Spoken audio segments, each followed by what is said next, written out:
Welcome to this explainer. Let's dive right in, shall we?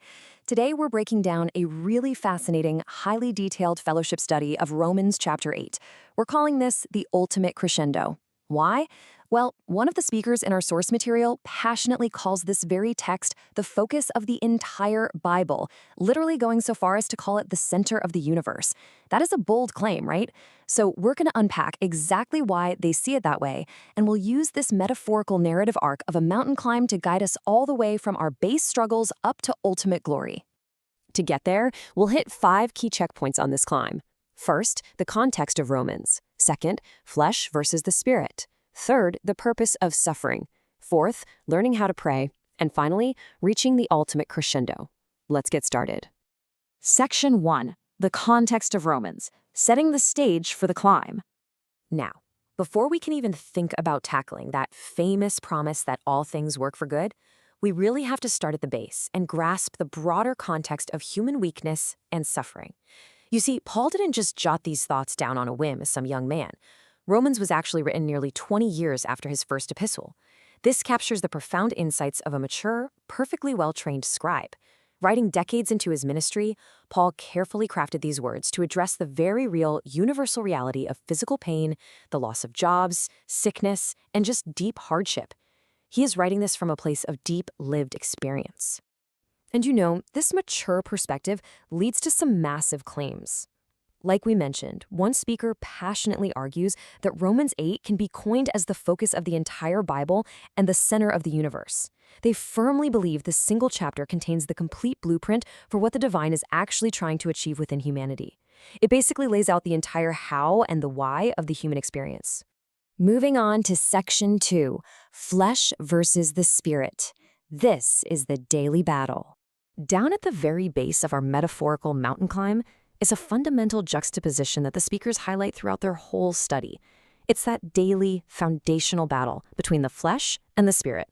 So on one side, we've got minding the flesh.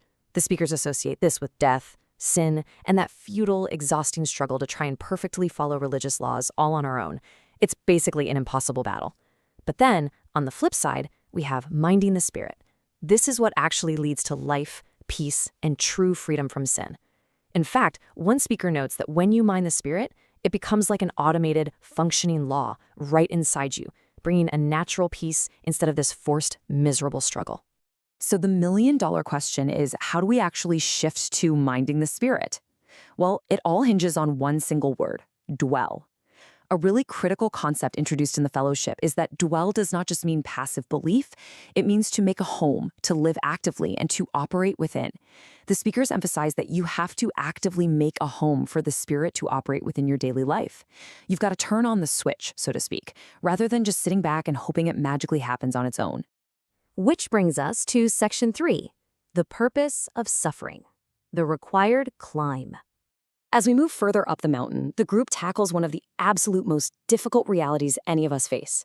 They ask the tough question: why must believers endure physical pain, false accusations, and heartbreaks?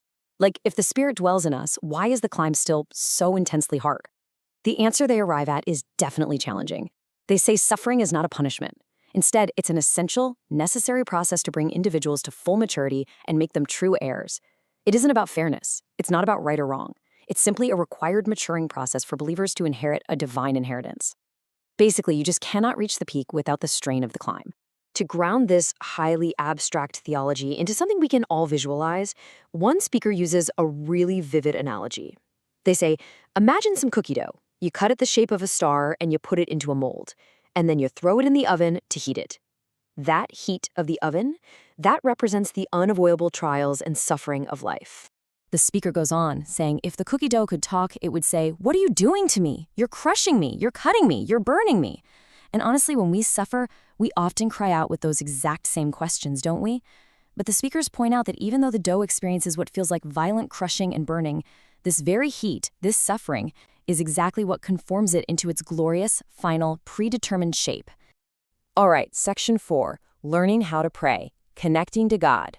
To endure this grueling climb, the intense heat of that oven we just talked about, the speakers identify prayer as the absolute essential tool. But let's be real.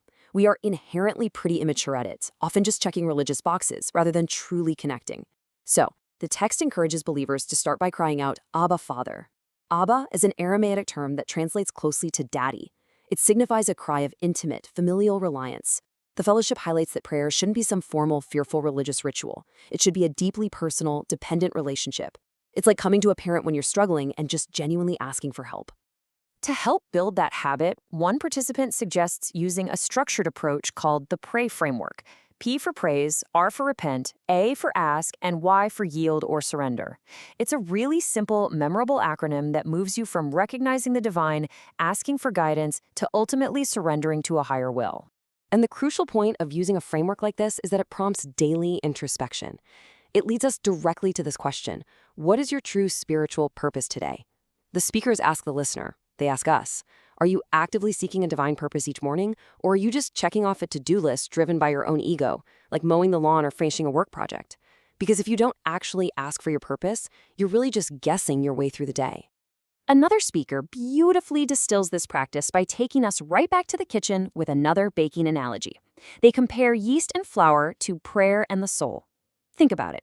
Just as yeast inevitably transforms simple flour into a complex, rising loaf of bread, unceasing, genuine prayer inevitably transforms the human soul, building it up so it can connect with the Spirit of God. And that brings us to our final stop. Section 5. Reaching the ultimate crescendo. The final reveal. We have finally reached the peak of the Romans 8 mountain, where the grand, predestined design of this massive spiritual journey is finally revealed. The fellowship anchors heavily on verse 28, a super famous piece of text. We know that in everything God works for good with those who love him, who are called according to his purpose. Now, the speakers interpret this as the ultimate promise. Without the context of the struggle, this verse can sound like just a simple platitude, but with it, it means that all those previous struggles, the crushing, the sufferings, and the unceasing prayers, they all culminate in an ultimate positive good. Now, take a second to notice the grammatical tense used to describe this theological progression. The sequence goes from predestined to called to justified to glorified, but Paul actually writes these in the past tense. Why would he do that?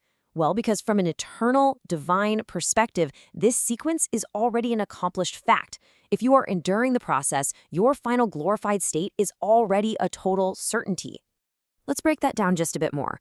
They clarify that predestination in this specific context isn't framed as arbitrarily choosing who is in or out of some exclusive club. Not at all. Rather, it's outlining a guaranteed destiny to mature into heirs.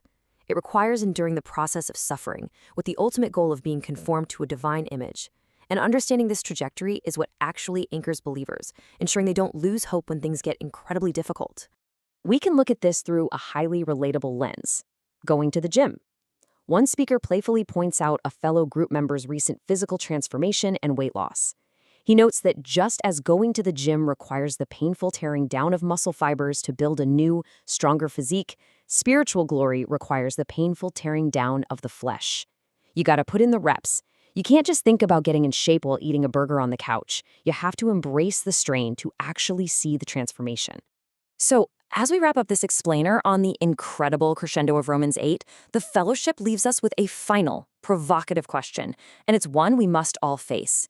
When life inevitably gets hard, when the suffering strikes and the climb gets steep, how will you handle it? Will you handle it in the flesh or with the spirit? The peak is waiting for you, but the path you choose to navigate the climb is entirely up to you.